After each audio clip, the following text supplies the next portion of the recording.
Moonlight sliced through the heavy oak blinds of the house on Willow Creek Drive, casting long, deceptive shadows across the polished hardwood floor. Outside, heavy boots crunched against the decorative gravel with an erratic rhythm that spoke of stealth attempted but poorly executed. Jalen Holt had not heard that particular sound since his last combat deployment in the Korengal Valley. He was simply a civilian now, a man seeking a quiet evening in his newly purchased suburban home. Yet the armed men stacking up outside his front door had no idea they were about to breach the sanctuary of a retired Delta Force commander. They believed they were targeting an easy mark. Instead, they were about to walk straight into a nightmare of their own creation. Eleanor Vance clutched her floral-patterned curtains, her knuckles turning white as she peered through the living room window of her pristine two-story colonial in the affluent, quiet neighborhood of Oak Ridge Estates. In this place, the biggest scandals usually involved overgrown lawns or misplaced recycling bins. Her heart pounded with unfounded, prejudiced panic. Across the street, a tall, broad-shouldered black man was carrying a heavy duffel bag. Up the driveway of the Miller house, a property that had sat vacant after a foreclosure. The man unlocked the front door with a key, stepped inside, and shut it behind him. To any rational observer, it was simply a new homeowner moving in late at night. To Eleanor, it was an invasion. She snatched her phone from the kitchen counter and dialed 911. Her voice trembled, thick with exaggerated fear. "Yes, police. I need to report a break-in in progress. A large man, a suspicious individual, just forced his way into the vacant house across the street. He is carrying a massive bag. He might be armed. You need to send someone right now before he robs the place blind." Dispatch relayed the call as a potential burglary. In progress with a possibly armed suspect. A short distance away, Officer Corbin Hale and his rookie partner, Officer Tanner Reed, caught the radio chatter. Hale, a veteran with a reputation for a short temper and a staggering number of excessive force complaints that his union consistently made disappear, smirked. It was a slow night, and he was itching for action. "Reed," he ordered, his voice gruff. "Lights out, kid. We are going in quiet. If this guy thinks he can hit a house in my sector, he has another thing coming." They parked 2 blocks away and approached on foot. They did not have a warrant. They did not have probable cause beyond a paranoid neighbor's phone call. Protocol dictated they establish a perimeter, shine a spotlight on the house, and attempt to make contact. But Hale did not care about protocol. He operated on a toxic mixture of adrenaline and authority. Inside the house, Jalen Holt was sitting in a leather armchair in the dark, savoring a glass of bourbon. After many years of distinguished service in the United States Army, rising to command in the 1st Special Forces Operational Detachment Delta, commonly known as Delta Force, he had survived night raids in Fallujah, hostage rescues in Somalia, and high-value target operations in the mountains of Afghanistan. He had recently retired, seeking peace, quiet, and a place to rest his battered joints and hyper-vigilant mind. He had just closed on the house. The heavy duffel bag held his most prized possessions, a few changes of clothes, his medals, and the folded flag from his best friend's funeral. Jalen took a sip of the amber liquid, his eyes closed, listening to the hum of the refrigerator. Then his eyes snapped open. The faint sound cut through the chirping of the crickets like a siren to a man who had spent his adult life hunting and being hunted. It was the sound of synthetic fabric rubbing against heavy utility belts. It was the sound of boots trying to be quiet on gravel, but failing due to poor weight distribution. Jalen did not panic. His resting heart rate stayed steady, barely elevated. He set the bourbon glass down on a cork coaster without making a sound. He stood up, his tall frame melting into the shadows of the living room. Outside, Hale signaled to Reed. They were at the front door. Hale tested the handle. It was locked. He stepped back, gesturing to the heavy wooden frame. "I'm kicking it," Hale whispered. "Corbin, wait! Shouldn't we announce ourselves?" Reed hissed, his voice shaking. "We don't even know who is in there." "Shut up, rookie," Hale muttered, completely misapplying the legal term to justify his impatience. "He is armed, remember? We lose the element of surprise. We get shot." Inside, Jalen was already positioned at a 45-degree angle from the doorway, standing in the fatal funnel's blind spot. He was completely unarmed, wearing only a gray t-shirt and sweatpants. He did not need a weapon. He had calculated the trajectory of the door's swing, the likely points of entry, and the absolute lack of professionalism radiating from the men outside. They had not checked the perimeter. They had not sliced the pie on the windows. They were clustered tightly together like amateurs. Hale raised his heavy combat boot and delivered a brutal front kick to the door right next to the deadbolt. The wood splintered with a deafening crack, the door flying open and slamming against the interior wall. "Police, get on the ground! Show me your hands!" Hale roared, charging into the dark living room, his service weapon drawn and sweeping the room wildly. Reed stumbled in behind him, a heavy tactical flashlight trembling in his left hand, his pistol in his right. The beam of light cut through the darkness, sweeping over the unpacked boxes, the bare walls, and finally landing on Jalen. Jalen stood perfectly still, his hands raised to shoulder height, palms open and facing the officers. He did not squint against the blinding beam of the flashlight. His face was a mask of terrifying calm. He was assessing them. 2 targets. The lead officer, Hale, was highly agitated, breathing heavily through his mouth, his finger resting dangerously close to the trigger guard of his Glock. The trailing officer, Reed, was practically vibrating with fear, the flashlight beam bouncing erratically. "I live here," Jalen said.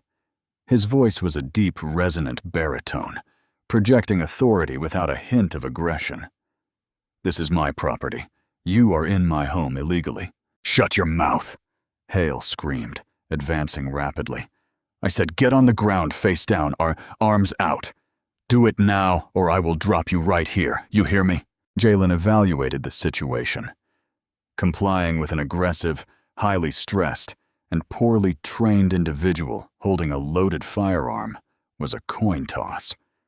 People got shot lying on the ground complying with orders all the time, but resisting a police officer was a felony. He needed to de-escalate, but Hale was beyond reason. "Officer," Jalen said calmly, not moving a muscle. "My wallet, containing my identification and the deed to this house, is in the kitchen on the counter. I am unarmed. You have broken down my door without a warrant or probable cause. I suggest you lower your weapons before you make a mistake you cannot undo." The sheer confidence and articulate nature of Jalen's response enraged Hale. Bullies do not like to be spoken to as equals, let alone as inferiors. To Hale, Jalen was not a homeowner. He was a suspect defying a direct command, and his race only fueled Hale's internalized prejudices. "I'm not going to tell you again, boy," Hale spat, stepping within arm's reach of Jalen. He aggressively shoved his pistol toward Jalen's face, a dangerous intimidation tactic. "Get on the ground." That was the mistake. Hale had crossed the critical distance. In close quarters combat, a firearm within arm's reach is no longer solely the property of the man holding it. It belongs to whoever has the superior hand-to-hand skills. And Jalen Holt was a ghost who had choked out highly trained insurgents in total darkness. Everything happened in a lightning-fast instant.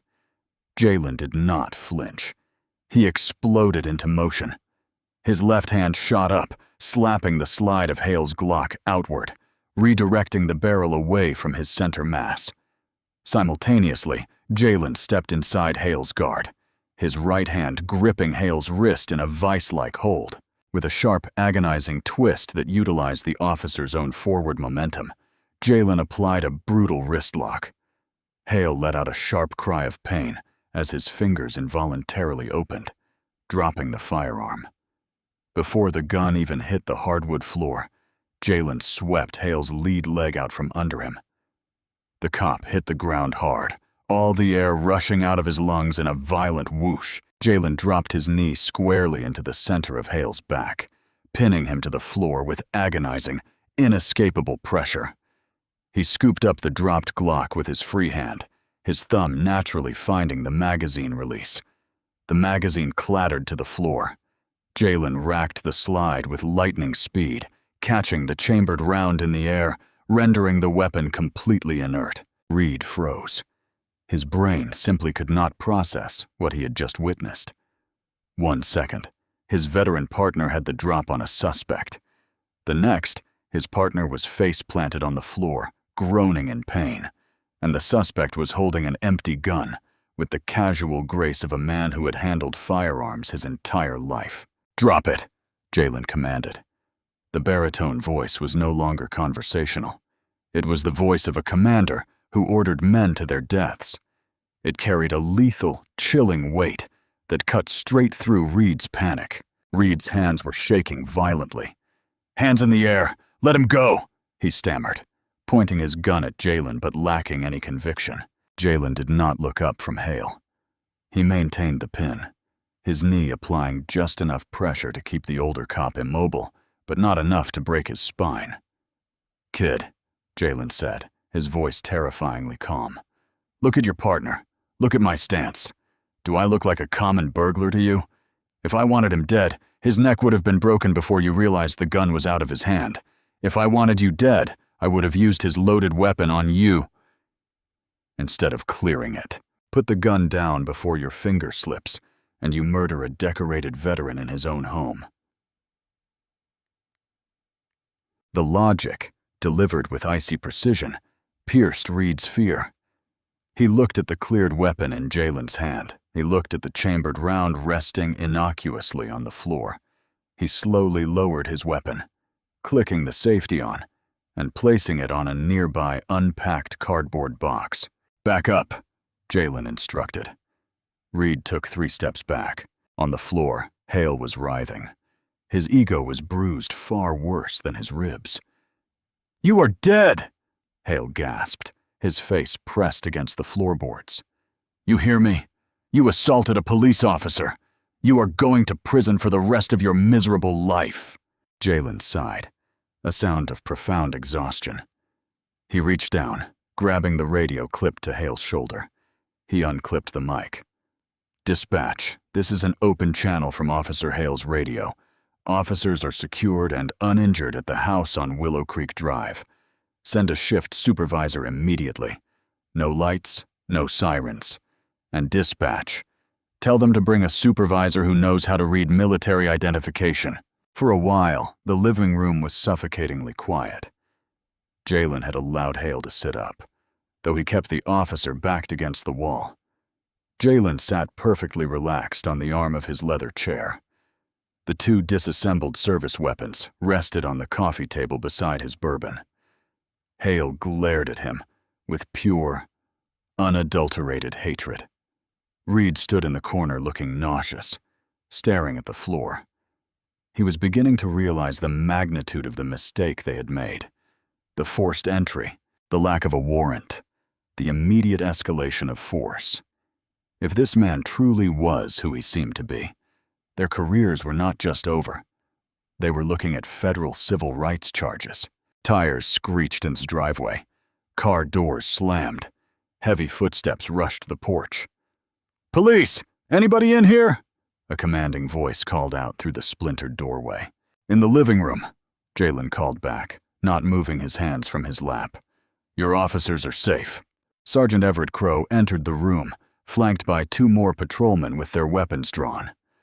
Crow was a veteran, a man who had survived the politics of the department by protecting his own and sweeping messes under the rug. He took in the scene, his senior officer sitting on the floor, looking bruised and humiliated, his rookie looking like he was about to vomit, and a large black man sitting calmly in an armchair with 2 dismantled police-issue Glocks on the table. "Hands on your head. Do it now," Crow barked, aiming his weapon directly at Jalen's chest. "Sergeant," Jalen said, his voice steady, "my hands are in plain sight. I am the homeowner. Your men broke down my door without a warrant and attempted to assault me. I neutralized the threat without causing permanent injury and called you myself." "I do not care if you are the Pope," Crow yelled. "Hands on your head, or I swear to God I will fire." Jalen slowly, deliberately raised his hands and interlaced his fingers behind his head. He knew the danger was not over. One twitch from a nervous cop, and he would be a tragic headline. "My wallet is on the kitchen island to your left. I highly recommend you retrieve it before you make an arrest, Sergeant." Crow kept his gun trained on Jalen while nodding to one of the patrolmen. "Ellis, go get it." Officer Ellis holstered his weapon, walked into the kitchen, and returned a moment later with a worn brown leather wallet. He handed it to Crow. "Open it," Jalen instructed calmly. "Look at the primary ID." Crow snatched the wallet, flipping it open with one hand, while keeping his pistol aimed with the other. He pulled out the plastic card tucked into the front window. It was not a standard driver's license. It was a United States Department of Defense identification card with a green border. Crow's eyes scanned the text. Name, Holt, Jalen A. Rank, Commander. Branch, USA. Status, retired. Below that, tucked behind it, was a heavy metal challenge coin that had slipped half out of a pocket. It bore the unmistakable insignia of the 1st Special Forces Operational Detachment Delta, the crest of the most elite, secretive counterterrorism unit in the United States military. Crow felt the blood drain from his face. The aggressive authoritative posture he had maintained just seconds ago evaporated. He looked from the ID to the dismantled weapons on the table, and then back to the man sitting in the chair. The math suddenly computed in his head. His officers had not just broken into the wrong house. They had kicked down the door of a Delta Force commander and tried to physically intimidate him. It was a miracle Hale was still breathing. "Sergeant," Jalen said, breaking the silence. "I spent many years operating in war zones where the rule of law was a suggestion. I fought for the Constitution. I fought for the rights of the citizens of this country. So, you can imagine my immense disappointment when I returned home, bought a house in a quiet neighborhood, and I am immediately subjected to an illegal, unwarranted raid by armed men who act more like a street gang than public servants." Crow slowly lowered his weapon. "Stand down," he ordered the other patrolmen. They looked confused, but holstered their guns. "He attacked me, Sarge!" Hale shouted from the floor, finally finding his voice, though it cracked with desperation. "He grabbed my weapon. That is assault on an officer. Arrest him." Crow looked at Hale with a mixture of pity and absolute fury. "Shut up, Hale. Just shut your damn mouth." Crow turned to Jalen, his tone completely shifting from aggressive cop to terrified bureaucrat. "Commander Holt, there seems to have been a massive miscommunication. We received a 911 call about a burglary in progress." "A burglary?" Jalen repeated, his voice dripping with icy contempt. "Did the caller say a burglary, or did they say a black man was entering a house?" Crow swallowed hard. He had not heard the original tape, but he knew the demographics of Oak Ridge Estates. He knew exactly what had happened. Regardless of the call, Jalen continued, standing up slowly. Crow flinched, but did not reach for his gun. "The Fourth Amendment requires a warrant, probable cause, and exigent circumstances. You had none. You failed to establish a perimeter. You failed to announce yourselves. You failed every basic tactical and legal requirement of your job." And then Jalen pointed a massive finger at Hale. "That man attempted to assault me." Jalen walked over to his jacket draped over a moving box and pulled out his cell phone. "What are you doing?" Crow asked nervously. "I'm making a phone call, Sergeant. You see, when you retire from the Tier 1 community, you make a lot of friends in high places. Friends in the Justice Department, friends in the FBI Civil Rights Division, and friends in the state governor's office." Jalen unlocked his phone and dialed a number. "You broke into my house looking for a victim. You found the absolute worst person on earth to try and victimize." He held the phone to his ear, his dark eyes boring into Crow's terrified soul. "Yes, General Franklin Reynolds. It is Jalen. I'm sorry to call so late. I have had a bit of a situation at the new house. Yes, the local police department decided to perform an illegal breach. I have 2 officers detained, and a sergeant here who is currently realizing that his career and the careers of his men are entirely over. I need you to wake up the Attorney General for me." Hale's face went completely pale. Reed looked like he was going to cry. The karma they had sown with their arrogance was about to be reaped in a harvest of absolute life-destroying justice, and Jalen Holt was just getting started. A short while after Jalen Holt ended his phone call with General Franklin Reynolds, the atmosphere inside the Oak Ridge Estate's living room had shifted from a tense standoff to a suffocating waiting game. Sergeant Everett Crow stood near the shattered doorframe, sweating profusely into his uniform collar. Officer Tanner Reed remained frozen in the corner, his eyes darting between the dismantled Glocks on the coffee table and the calm, imposing figure of the man they had attempted to brutalize. Officer Corbin Hale sat on the floor clutching his bruised ribs, his previous arrogant bluster replaced by a sullen, panicked silence. Jalen poured himself another finger of bourbon, the crystal decanter clinking softly in the quiet room. He did not offer any to his uninvited guests.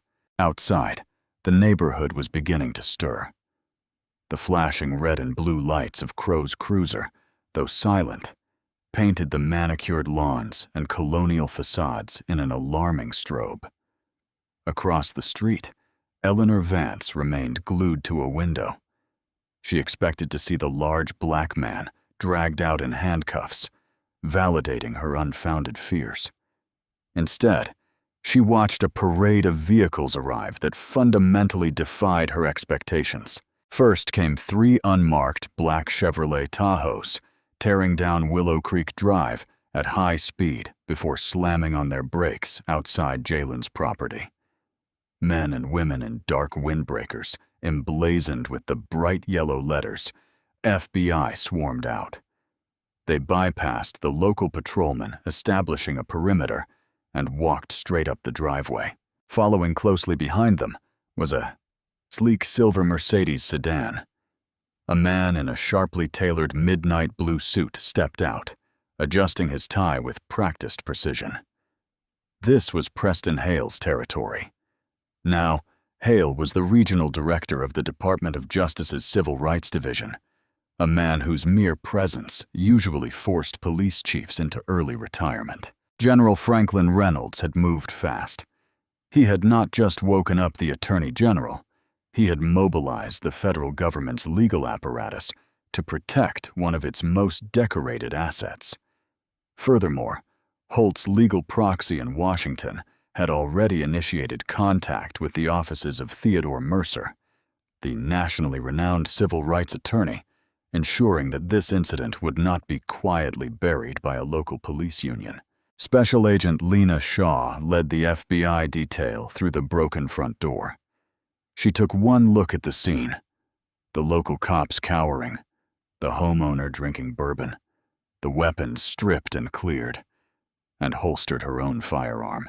"Commander Holt?" Shaw asked. Her tone entirely professional and deferential. "Agent Shaw, I presume," Jalen replied, standing up to offer a handshake. "General Franklin Reynolds said he was sending the closest field office. We were nearby, Commander. We made it quickly," Shaw said, shaking his hand firmly. She turned her steely gaze toward Sergeant Crow. "Sergeant, I am officially taking jurisdiction of this scene under Title 18 U.S.C. Section 242, Deprivation of Rights under Color of Law. Have your men step outside and surrender their service weapons and body cameras to my agents immediately."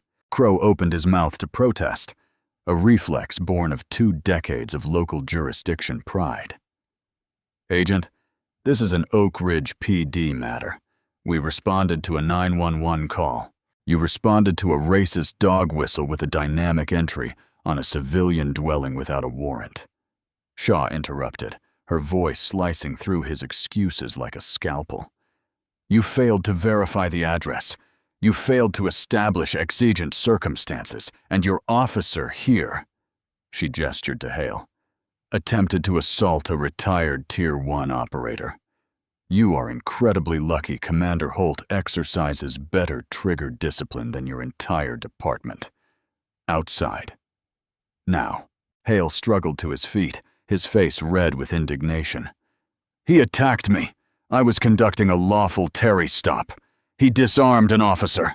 Jalen let out a low, humorless chuckle. "A Terry stop requires reasonable suspicion that a crime is afoot, Officer Hale. Kicking down a locked door in the middle of the night without announcing yourselves is a home invasion. If I had not disarmed you, you would have shot me out of pure incompetence." Preston Hale, the DOJ director, stepped into the room, his eyes scanning the shattered doorframe. "Commander Holt, Preston Hale, DOJ. I spoke with the Attorney General a short time ago. We are launching a full preliminary inquiry into this department by morning. I understand your legal team has also retained Mr. Theodore Mercer as civil counsel." "They have," Jalen confirmed. "I do not intend to just win a lawsuit, Mr. Hale. I intend to dismantle the localized corruption that allowed an officer like Hale to keep his badge this long. Men like him are a threat to the Constitution I spent my life defending." Reed, the rookie, suddenly broke. The crushing weight of the federal presence, the realization of who they had targeted, and his own sheer terror culminated in a flood of confessions. "It was him," Reed blurted out, pointing a trembling finger at Hale. "I told him we should announce ourselves. I told him we did not have a warrant. He said he did not care. He said we were going in hard. He always does this. He turns off his body cam before we approach." Agent Shaw's eyes narrowed.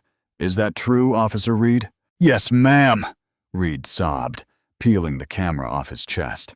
"Mine is on. I left it on. The whole thing is recorded. The kick, the shouting, all of it." He shoved his gun right in the commander's face. Hale lunged at his younger partner. "You little rat!" 2 FBI agents instantly tackled Hale to the floor, pinning him face down on the hardwood, with far less grace than Jalen had used. The sound of handcuffs ratcheting tight echoed through the empty house. "Officer Corbin Hale," Agent Shaw recited coldly. "You are under arrest for federal civil rights violations, aggravated assault, and armed trespassing. You have the right to remain silent. I highly suggest you start using it." By morning, the Oak Ridge Police Department was a fortress under siege. News vans from every major local network, tipped off by the massive federal presence in the affluent suburbs the night before, choked the streets outside the precinct. Inside his glass-walled office, Chief of Police Marcus Lang was rapidly consuming antacids. He had spent the last several hours dealing with the fallout of the most catastrophic blunder in his department's history.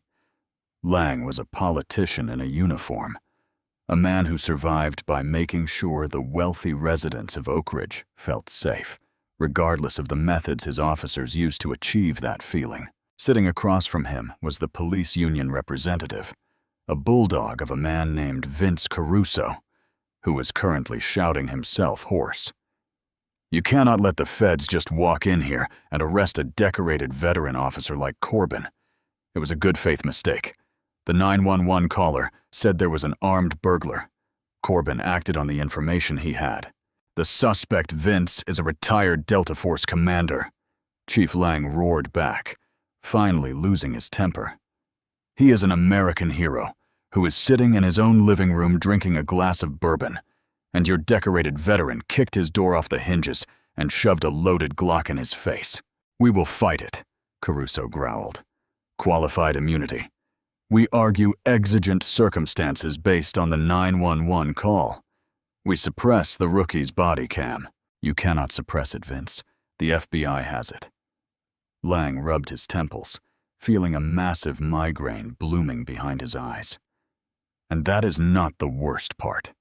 The DOJ is not just looking at last night because of who Holt is. Because of the phone calls he made, they are opening a pattern or practice investigation into the entire department. They demanded Hale's entire internal affairs file. Caruso paled slightly. Both men knew what was in that file. 14 excessive force complaints, mostly against minorities, all miraculously cleared by internal review boards that Caruso himself had stacked. While the police department panicked, Jalen Holt was executing the next phase of his operation from the comfort of a luxury hotel suite downtown, paid for by the government, while his front door was being replaced. He sat at a mahogany desk wearing a crisp white dress shirt, a tablet propped open in front of him. On the screen was a secure video conference with his legal team, including the formidable Theodore Mercer. "Good morning, Commander." Mercer's voice resonated through the speakers, steady and deeply reassuring. "I have reviewed the initial reports and the preliminary FBI findings. The DOJ is handling the criminal side beautifully. Now it is our turn to handle the civil side." "I want absolute transparency, Theodore," Jalen said calmly. "I do not want a quiet settlement with a non-disclosure agreement. I want everything dragged into the light. I want the dispatch logs. I want the 911 audio released to the press. And I want the neighbor, Eleanor Vance, deposed." "Mrs. Vance is a crucial piece of this puzzle," Mercer agreed, nodding. "We have already filed the paperwork. We are suing her civilly for filing a false police report, defamation, and intentional infliction of emotional distress. She weaponized the police department against a black man because he dared to move into her neighborhood. She needs to understand the lethal consequences of her prejudice." Jalen nodded. "In combat, you neutralize the immediate threat. But to win the war, you have to cut off the enemy's supply lines. The local police department was the weapon, but Eleanor Vance was the one who pulled the trigger. Back in Oak Ridge Estates, the karma Jalen had initiated was striking with devastating precision. Eleanor Vance was watering her prized hydrangeas when a sleek black car pulled into her driveway. A process server stepped out, walked up to her, and handed her a thick manila envelope. "Eleanor Vance, you have been served." Eleanor opened the envelope, her reading glasses sliding down her nose. When she saw the plaintiff's name, Jalen Holt, and the law firm representing him, the blood drained from her face. She read the sum sought for damages and dropped her watering can, the plastic cracking against the pavement. Her unfounded fear had just cost her the financial security she had spent her life building. Simultaneously, a press conference was beginning on the steps of the federal courthouse in the city center. The Department of Justice takes the deprivation of civil rights under color of law with the utmost seriousness, the spokesperson announced to a forest of microphones.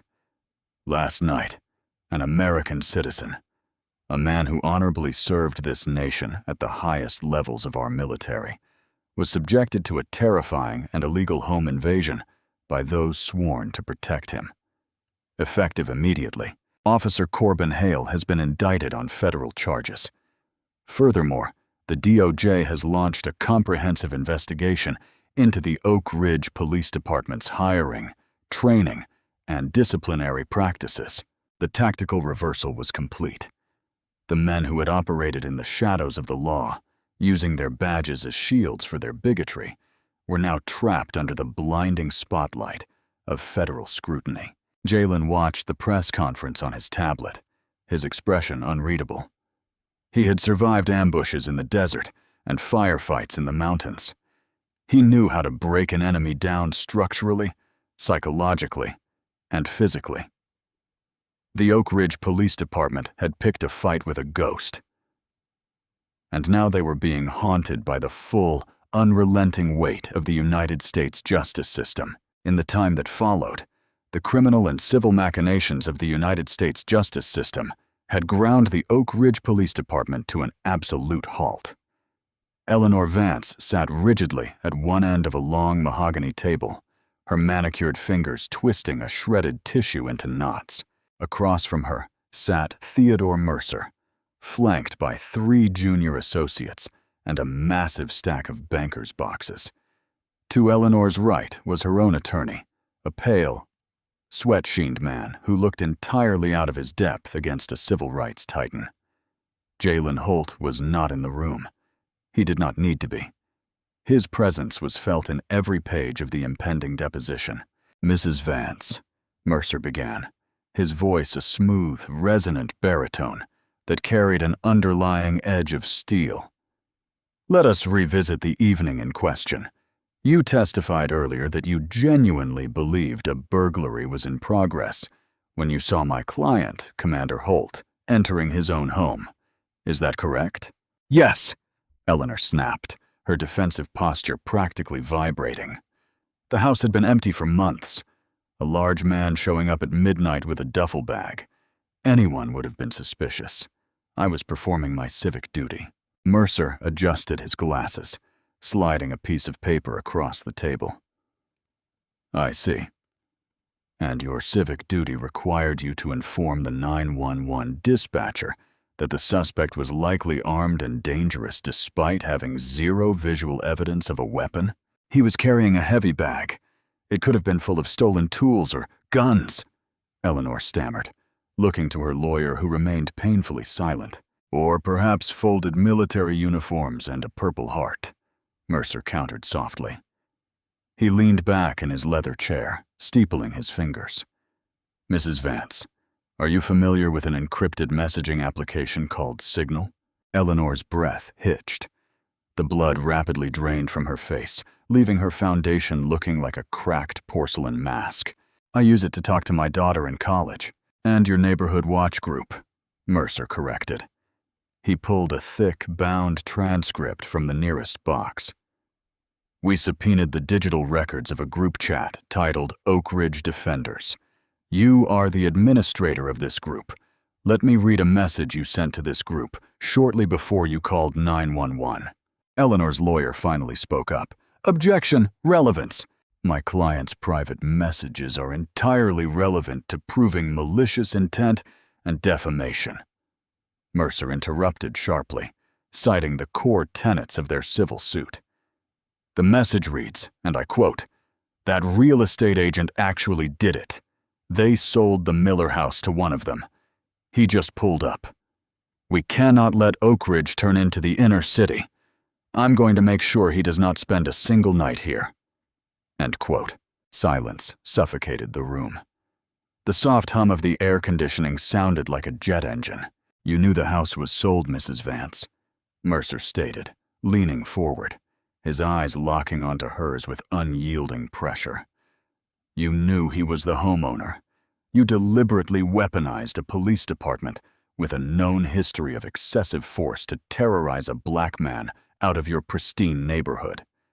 You filed a false police report, which is a crime to enact a personal, racially motivated vendetta." Eleanor buried her face in her hands, a jagged sob tearing from her throat. The twist was absolute. The defense she had clung to, innocent suburban concern, was obliterated by her own digital footprint. The karma she had summoned was now bankrupting her. Mercer's team was pursuing damages that would force the liquidation of her assets, her retirement funds, and the very house she was trying to protect. Across town, inside the heavily guarded federal building, Preston Hale of the DOJ's Civil Rights Division was orchestrating a different kind of destruction. He stood before a whiteboard covered in photographs connected by strings of evidence that painted a horrifying picture of the Oak Ridge Police Department. Sitting at a steel table in the center of the room was Officer Tanner Reed. The rookie was no longer wearing a police uniform. He wore a rumpled gray suit, looking years older than he had before. Reed had accepted a proffer agreement in exchange for immunity from federal prosecution regarding his complicity in past cover-ups. He was tearing his own department down from the inside. "Let us go over the storage unit again, Tanner," Special Agent Lena Shaw prompted, tapping a manila folder. Reed swallowed hard, staring at his clasped hands. Corbin, Officer Hale, kept a private locker at a facility 2 towns over under his wife's maiden name. He bragged about it once when he was drunk. He called it his insurance policy. And what exactly did he insure? Hale asked, though he already knew the answer. The FBI had raided the locker based on Reed's tip. "Trophies," Reed whispered, a look of profound disgust washing over his face. "Unregistered drop weapons, cash skimmed from narcotics busts and flash drives." He kept copies of unedited body cam footage from all the excessive force complaints that Internal Affairs lost. He kept them as leverage against Sergeant Crow and Chief Lang. If he went down, he was going to make sure they went down with him. Hale smiled, a predatory expression that promised federal indictments. The arrogance of Corbin Hale had provided the federal government with a perfectly wrapped roadmap to dismantle the entire corrupt hierarchy of the city's law enforcement. "Agent Shaw," Hale said, turning to the FBI lead, "draft the arrest warrants. I want Chief Lang and Sergeant Crow in handcuffs before the evening news cycle. We are charging them under 18 U.S.C. Section 241, Conspiracy Against Rights, and prepare the main claim documents. The city is going to bleed for this." Before long, the Oak Ridge Police Department had effectively ceased to exist as an independent entity. The chief of police was escorted out of his glass office by federal agents, his face shielded by a jacket. Sergeant Crow surrendered quietly, his pension frozen, his legacy ruined. The DOJ instituted a federal consent decree, stripping the local government of its control over the police force and placing a federal monitor in charge of all operations, hiring, and disciplinary actions. Jalen Holt watched the arrests on his newly installed flat-screen television from the comfort of his living room. His house was fully unpacked now. His medals were displayed in a custom oak case. He felt no joy watching men get carted away in handcuffs. He only felt the cold, necessary satisfaction of a mission accomplished. He had neutralized the enemy, but the final battle was yet to come. Corbin Hale had refused a plea deal. The disgraced officer, fueled by a toxic cocktail of narcissism and delusion, genuinely believed a jury of his peers would acquit him. He believed that the badge he had disgraced would still act as a magical shield in a federal courtroom. He was severely mistaken. Federal courtrooms possess a specific kind of terrifying grandeur. The heavy mahogany paneling, the towering ceilings, and the deafening echo of the judge's gavel are designed to make a defendant feel small, insignificant, and utterly subject to the power of the United States. The trial of the United States versus Corbin Hale was in its second week. The gallery was packed shoulder to shoulder. National news correspondents sat shoulder to shoulder with civil rights activists and local residents who had finally found the courage to attend. Presiding over the case was the Honorable Judge Victoria Grant, a woman known for her razor-sharp intellect and absolute intolerance for courtroom theatrics. She peered down from the bench through half-moon spectacles, her expression unreadable as the defense called its final witness. The defendant himself. Corbin Hale took the stand wearing an ill-fitting suit, his previously formidable physique looking deflated after months of pre-trial confinement. His defense attorney, a high-priced advocate paid for by a legal defense fund, began the questioning gently. "Mr. Hale, take us back to that night. Why did you kick down the door of the house on Willow Creek Drive?" Haley gripped the edges of the witness stand. "I received a dispatch call regarding an armed burglary in progress. When I arrived, the house was dark. I believed the suspect was inside." heavily armed and destroying property. Under the exigent circumstances doctrine, I made the split-second decision to breach the door to protect the community. "And what happened when you entered the dark room?" his lawyer prompted. The suspect, Commander Holt, was standing in the shadows. He refused my lawful orders to get on the ground. He had a highly aggressive posture. When I approached to physically restrain him, he executed a complex martial arts maneuver, disarmed me, and assaulted me. I was terrified for my life and the life of my partner. It was a perfectly rehearsed narrative. It relied entirely on the jury believing the word of a veteran police officer over the man he had attacked. Then it was Preston Hale's turn for cross-examination. The DOJ prosecutor walked slowly to the podium, adjusting his midnight blue tie. He did not carry any notes. He did not need them.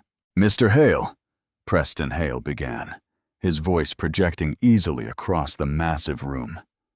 "You claim you were terrified for your life. You claim you acted on split-second instinct. Let us look at that instinct." Preston Hale signaled the AV technician.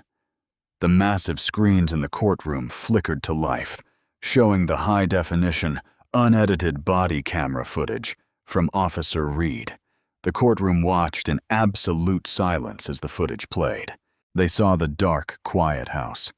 They heard Reed begging Hale to announce themselves. They saw the violent, unprovoked kick that shattered the doorframe. And then they saw Jalen Holt. Holt was not acting aggressively. He was standing perfectly still, his hands raised, his voice calm and articulate. "I live here. This is my property. You are in my home illegally." Holt's baritone voice echoed through the courtroom speakers, a stark contrast to Hale's recorded screaming. The video showed Hale rushing forward, shoving his loaded Glock inches from Holt's face. The physical altercation lasted just over a second. It was a masterpiece of kinetic energy. The jury gasped as they watched Holt effortlessly redirect the weapon, sweep Hale's legs, and neutralize the threat without throwing a single punch or firing a single shot. Preston Hale paused the video on a frame showing Hale pinned to the ground, the cleared weapon resting in Holt's hand. "Mr. Hale," Preston Hale said softly into the silence, "does the man on that screen look terrified to you? Or does he look like a bully who finally picked a fight with someone who could fight back?" "Objection! Argumentative!"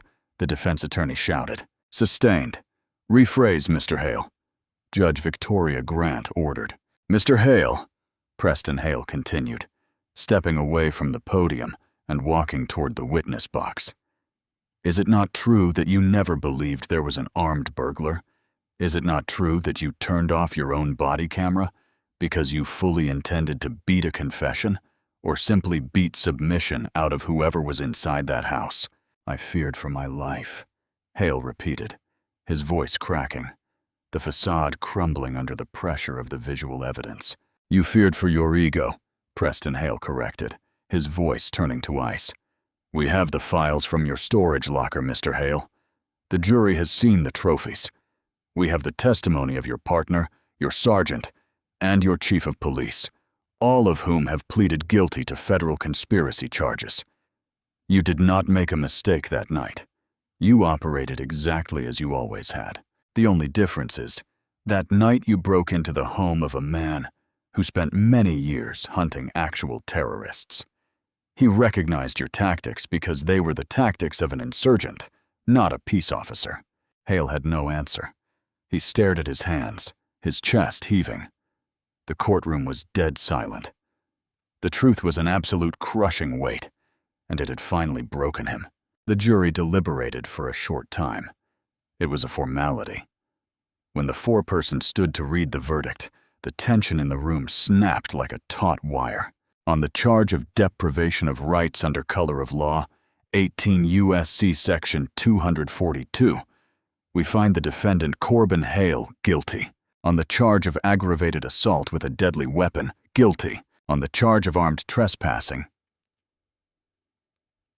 Judge Victoria Grant did not wait for a separate sentencing hearing. The federal guidelines were clear, and her patience with the disgraced officer was non-existent. "Corbin Hale," Judge Victoria Grant's voice rang out, cold and final. "You were entrusted with the power of the state to protect and serve the citizens of this country. Instead, you operated as a heavily armed predator, hiding behind a badge to inflict terror on those you deemed beneath you. You brought shame to your uniform, to this city, and to the rule of law. It is the sentence of this court that you be remanded to the custody of the Federal Bureau of Prisons for a lengthy term without the possibility of early parole." The gavel slammed down. It sounded like a gunshot. Hale collapsed into his chair, sobbing uncontrollably as federal marshals moved in to chain his wrists and ankles. There was no qualified immunity in federal prison. There was no union representative to make the paperwork disappear. There was only the harsh, brutal reality of the karma he had spent a career ignoring. In the gallery, Jalen Holt stood up, buttoned his suit jacket, and quietly walked out of the courtroom. He did not gloat. He did not speak to the press swarming the courthouse steps. He simply walked to his car and drove home. The aftermath of the trial reshaped the city. The Oak Ridge Police Department was entirely restructured under the federal consent decree. Officers with excessive force complaints were systematically purged. Tanner Reed, despite his cooperation, surrendered his badge and left law enforcement permanently, haunted by the cowardice he had exhibited before finding his conscience. As for Eleanor Vance, the civil suit filed by Theodore Mercer was a massacre. Faced with the undeniable proof of her racist, malicious intent from her own text messages, a civil jury awarded Jalen Holt a massive sum in punitive and compensatory damages. Eleanor was forced into bankruptcy. The bank foreclosed on her pristine two-story colonial on a rainy morning. She packed her remaining belongings into a rented moving truck and drove away from Oak Ridge Estates forever, a social pariah ruined by her own entente.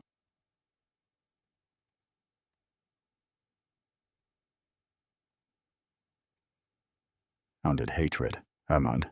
Jalen Holt bought Eleanor Vance's house at the foreclosure auction. He did not move into it.